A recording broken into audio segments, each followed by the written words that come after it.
дар ифтитоҳи толори мардумшиносии осорхонаи миллӣ намояндагони вазороти меҳнат, муҳоҷират ва шуғли аҳолии ҷумҳурии Тоҷикистон, Кумитаи кор бо ҷавонон ва варзиши назди ҳукумати ҷумҳурии Тоҷикистон, Кумитаи рушди сайёҳӣ назди ҳукумати ҷумҳурии Тоҷикистон, Кумитаи кор бо занон ва оилаи назди ҳукумати ҷумҳурии Тоҷикистон, муассисаи давлатии китобхонаи миллӣ, осорхонаи мардумшиносӣ, Институти таърих, бостоншиносӣ ва мардумшиносӣ ба номи Аҳмади Дониш, Кумитаи иҷроияи Ҳизби халқи демократии Тоҷикистон дар ноҳияи Исмоили Сомонӣ ва Иттифоқи ҳунармандони Тоҷикистон иштирок намуданд.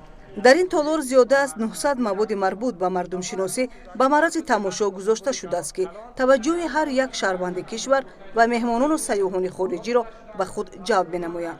осори дар толор ба тамошо баровардашуда марбут ба ҳунарҳои гулдӯзӣ, чакандӯзӣ, чӯбгарӣ, чармгарӣ, оҳангарӣ, заргарӣ, читгарӣ, зардӯзӣ ва ғайраҳо буда, аз таърихи кӯҳани ин ҳунарҳо ва маҳорати баланди ҳунармандон дарак медиҳанд.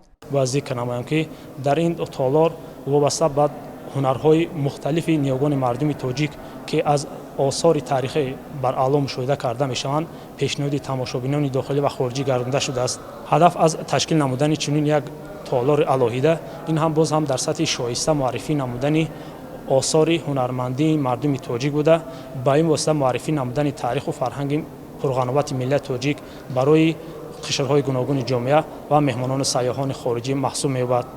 дар як гӯшаи толор ҷома, камзул, тоқӣ, шамолдиҳак, пешбандак, чойхалта, куртаи чакан, миёнбанд, сӯзанӣ, шероза, оинахалта, чодар, болинпӯш, рӯймол, дастархон, курпача, ҷӯроб, матоъҳои атласу беқасам ва читгарӣ ба тамошо бароварда шуданд.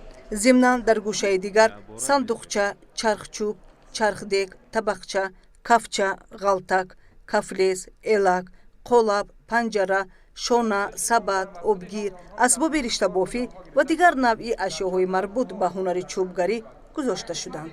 هدف از برگزاری یا خود از تشکیل چنین نمایشگاه پیش از همه معرفی هنرهای ملی، هنرهای مردمی تاجیکان به جهانیان مخصوصا به خارجیان و به جوانان تاجیکستان می باشد. زیرا امروز باید که هنرهایی که از قدیم رایج بودند و امروز هم باید که جوانان آنها را از خود نمایند، حفظ کنند و به نسل‌های آینده به میراث گذارند. زیرا هنرهای مردمی این یک جزء مهم فرهنگ ملی بوده، آن افاده‌گر هستی ملت است.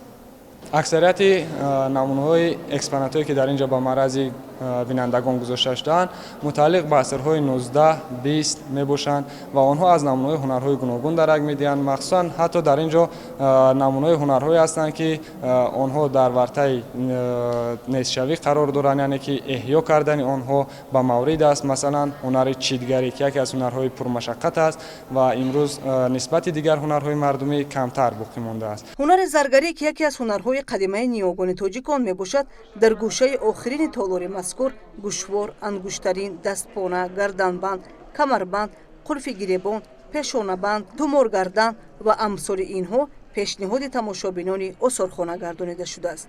تالار مذکور دائما عمل کننده بوده، انعکاسگر طرز زیست و زندگانی، عرف و عادت و مدنیت مادی و معنوی خلق تاجیک می باشد که در معرفی ارزش‌های تاریخی و فرهنگی ملت تاجیک نقشی مؤثر خواهد گذاشت.